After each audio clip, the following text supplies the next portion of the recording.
জয় ঠাকুর, জয় মা। মহাভারতের আদি পর্বের পাঠ নিয়ে আমি আজ আবার উপস্থিত। আমরা এর আগে পড়েছিলাম মহাভারতে ভৃগু বংশের উপাখ্যান পড়েছিলাম। ভৃগু প্রজাপতি ব্রহ্মার পুত্র, তার বংশে ভৃগুর ছেলে দেখেছিলাম চবন জন্মেছে। এবারে চবনের নাতি রুরুর গল্প পড়ব আমরা। রুরুর সর্পহিংসা। সৌতি বলে অবধান করমুনিগণ, এই রূপে ভৃগু পুত্র হইল চবন। প্রমতি নামেতে হইল চবন তনয়, তাহার তনয় হইল রুরু মহাশয়। প্রমোদ্বারা ভার্যা তার পরমা সুন্দরী, যাহার জননী হয় মেনকা অপ্সরী। কতকালে মহিলা কন্যা সর্পের দংশনে, দেখি শোকাকুল হইল যত বন্ধুগণে। তো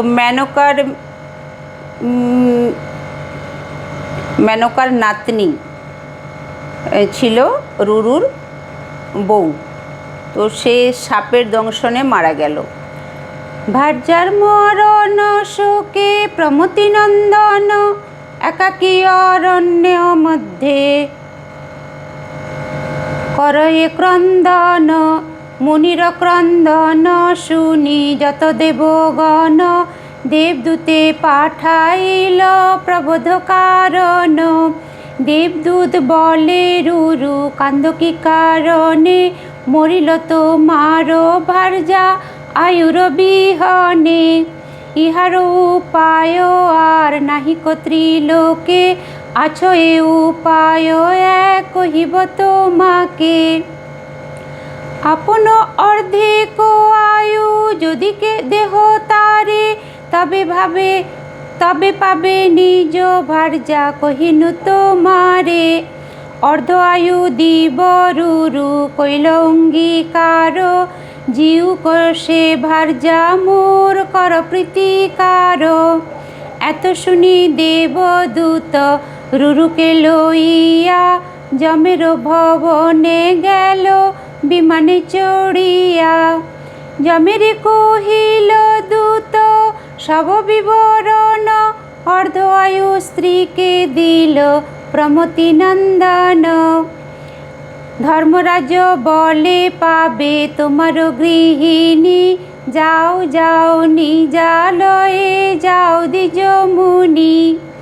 ধর্ম বলে প্রমোদ দ্বারা জীবন পাইল, দেখিয়া প্রমতি পুত্র সানন্দ হইল। প্রতিজ্ঞা করিল রুরু ক্রোধে ততক্ষণে, মারিব ভুজঙ্গ যত দেখিব নয়নে। সাপের কামড়ে স্ত্রী মারা গেছিল, অর্ধেক আয়ু দিয়ে বাঁচিয়েছে, সেই জন্য এখন প্রতিজ্ঞা করলো যত ভুজঙ্গ মানে যত সাপ দেখবে সবাইকে মেরে ফেলবে। হাতে দণ্ড ভ্রমে রুরু সর্প অন্বেষণে, মারিল অনেক সর্প না যায় গণনে। একদিন ভ্রমে মুনি অরণ্য ভিতর, দেখিল দুণ্ডুভ সর্প অতি ভয়ঙ্কর। সর্প দেখি দণ্ড লয়ে যায় মারিবারে, দেখিয়া দুণ্ডুভ ডাকি বলে উচ্চ স্বরে। কি দোষ করিনু আমি তোমার সদনে, অহিংসক জীবে মারো কিসের কারণে।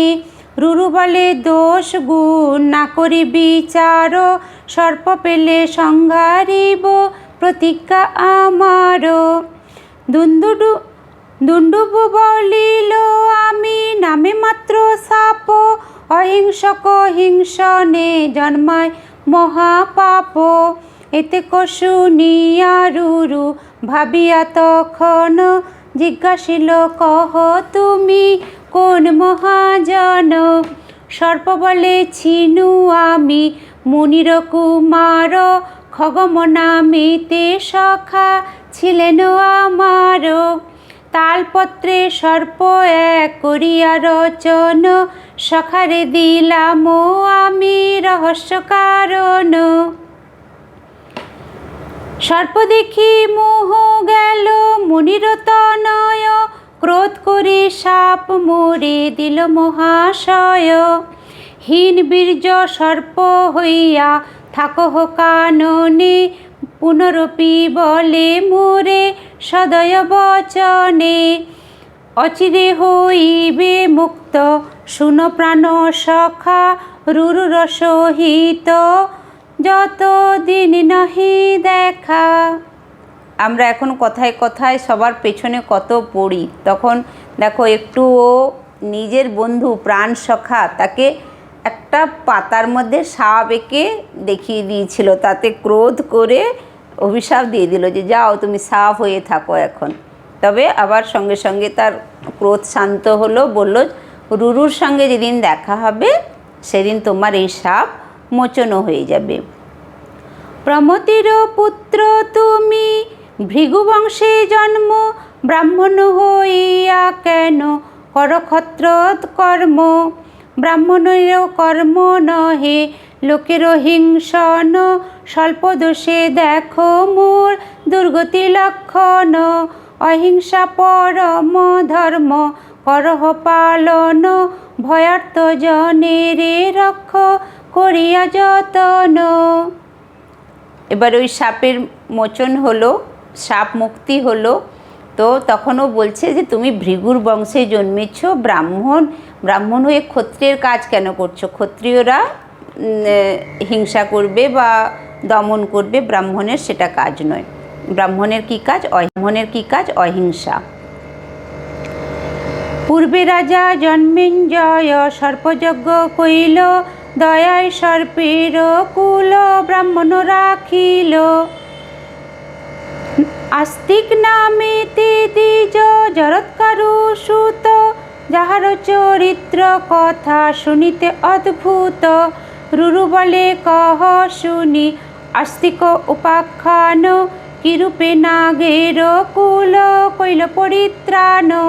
এবারে আমরা আস্তিকস্য মুনির মাতা আস্তিক মুনির গল্প পড়ব, তার কিভাবে জন্মটন্ম হলো সেগুলো পড়ব।